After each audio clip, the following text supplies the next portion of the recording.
sir. Thank you, Mr. Chairman. I know it's been a long day for the families of the victims here, and I just want to say my condolences to each of you, and thank you so much for being here. I've been in and out of this hearing almost all day today, and during a previous iteration of life when I worked in business, my job was in medical technology, and in that sector, there's something called the MOD database, and if there's an early warning of an issue, we were required to report those things publicly. Our customers were required to report those things publicly, and many of the questions I've asked as we've had a number of hearings with the FAA and with others is how do we create moving forward a more robust post-market reporting system for issues that occur.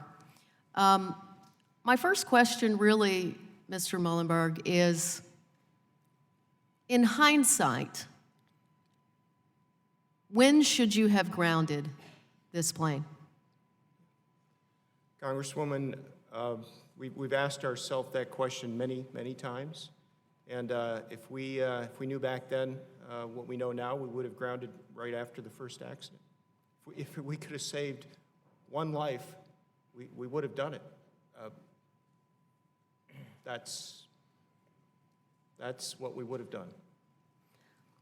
Mr. Muhlenberg, I spent the last 4 years of my business career as the head of global HR for a Fortune 500 company, and I've seen tough decisions firsthand from the inside. There's been a lot of conversation today about your compensation.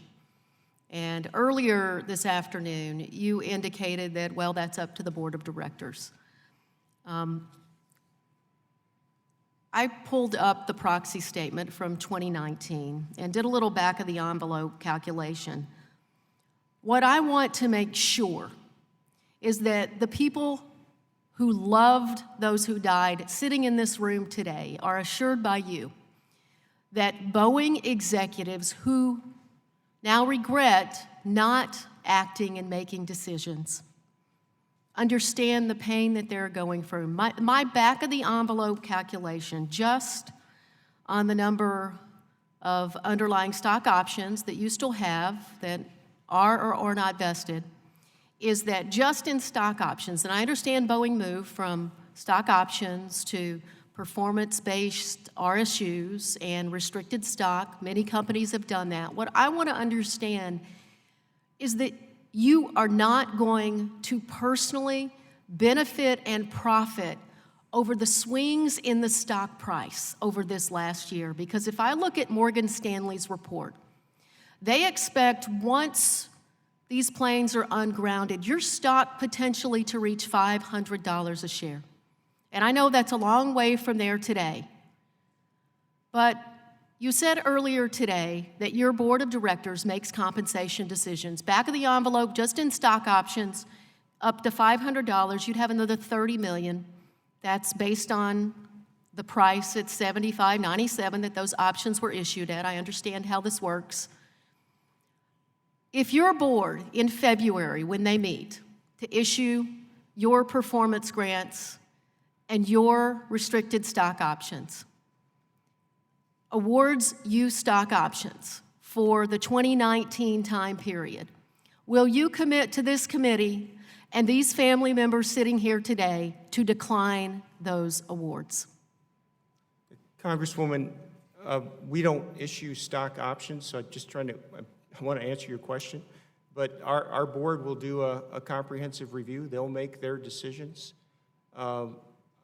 It's not about the money for me, and that's just not why I came to Boeing. And that's why I said I understand you don't get stock options anymore. The ones issued in 2013, you've got some that haven't vested. You're still going to make millions of dollars from those.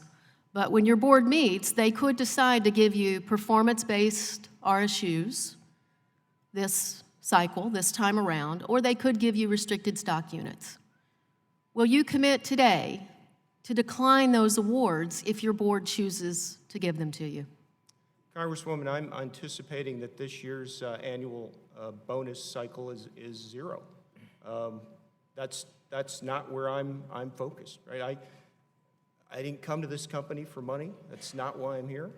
And my board will do their work, but as I believe we already announced last week, we expect our annual bonus cycle to be a zero payout for our executives this year, and it starts with me. Thank you for being here, and thank you. Mr. Chairman, I yield my time. I thank the